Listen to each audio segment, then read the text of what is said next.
Seringkali kita cuma mikirin apa isi beritanya kan, tapi pernah nggak kepikiran kalau cara berita itu disajikan, formatnya sebenarnya juga punya cerita sendiri?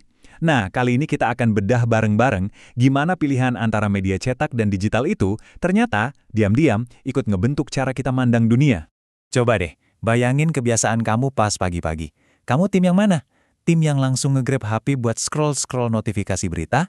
Atau tim yang santai nikmatin kopi sambil buka lembaran koran? Kelihatannya sepele ya, tapi pilihan antara layar dan kertas ini, nah, inilah inti dari pembahasan kita kali ini.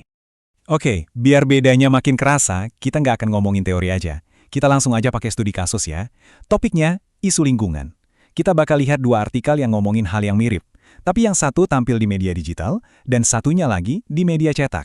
Dan formatnya, wah, beda banget. Nah, ini dia dua contohnya. Di sebelah kiri, kita punya artikel digital dari kompas.com ngomongin soal aksi perubahan iklim. Terus di kanan ada laporan dari media cetak, bahasanya soal hutan Kalimantan yang makin rapuh.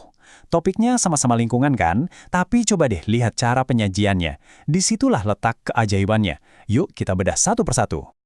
Oke, kita mulai dari yang paling sering kita lihat sehari-hari. Artikel digital. Apa sih yang bikin berita di layar HP kita itu kerasa ya, digital banget? Yuk, kita preteli anatominya. Kita fokus dulu ya ke artikel kompas.com ini. Kalau diperhatiin, ini tuh bukan cuma sekedar tulisan yang di-copy-paste ke layar loh. Ada banyak banget elemen desain yang emang sengaja dibikin khusus buat pengalaman digital kita.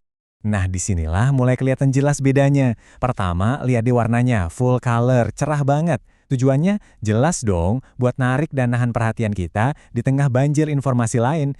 Terus tata letaknya, nggak kaku dari atas ke bawah. Kita seolah-olah diajak buat lompat-lompat. Gambar dan teksnya nyatu. Tapi yang benar-benar jadi game changernya adalah ini, interaktivitas.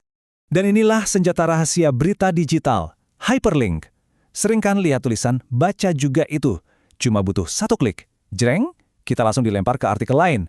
Ini kayak ngebangun sebuah jaring informasi raksasa yang bikin kita penasaran terus, browsing dari satu link ke link lain, seolah nggak ada habisnya. Oke, dunia digital udah kita bedah.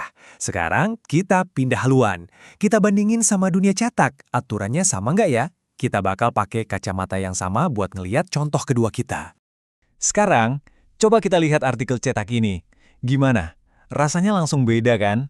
Ada nuansa yang lebih tenang, lebih statis. Alur baca kita itu kayak udah ditata dari awal, nggak bisa lompat-lompat. Lihat deh bedanya. Warnanya yang dominan hitam putih itu bukan karena teknologinya terbatas loh, tapi sengaja dibuat biar kita fokus. Tata letak kolomnya yang rapi itu ibarat rel kereta api. Tujuannya memandu mata kita buat baca secara berurutan, dari awal sampai tuntas. Biasanya cuma ada satu foto utama yang jadi pusat perhatian. Nggak ada hyperlink, nggak ada notifikasi, nggak ada gangguan. Pengalamannya itu emang dirancang supaya kita bisa menyelam ke dalam ceritanya. Dan coba deh kita resapi kalimat pembukanya, hari-hari suram mewarnai hidup Miss Lani. Kena banget kan? Nah, inilah kekuatannya media cetak. Karena nggak ada godaan buat ngeklik link lain, dia jadi punya ruang buat membangun cerita yang mendalam, yang benar-benar narik kita masuk ke dalam ceritanya secara personal, secara emosional.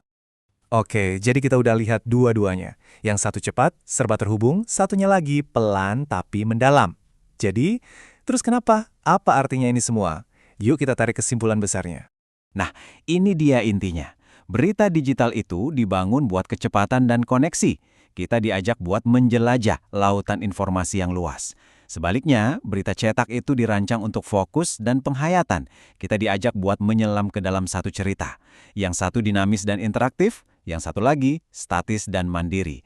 Keduanya bukan saingan, tapi mereka melayani tujuan yang berbeda. Jadi, pesan utamanya adalah ini, medium, entah itu layar atau kertas, itu bukan cuma sekedar wadah kosong buat cerita. Bukan, dia secara aktif ikut ngebentuk pengalaman kita, cara kita memproses informasinya, cara kita merasakan emosinya, dan akhirnya, cara kita mengambil makna dari cerita itu. Sebagai penutup, saya mau kasih satu pertanyaan buat kita renungkan bareng-bareng. Teknologi kan nggak berhenti di HP ya. Sebentar lagi mungkin kita baca berita lewat jam tangan atau kacamata augmented reality. Nah, pertanyaannya, seiring layar kita terus berevolusi, gimana nasib cerita kita? Bagaimana cara kita akan bercerita dan memahami dunia di masa depan? Coba deh pikirin itu pas kamu baca berita besok pagi.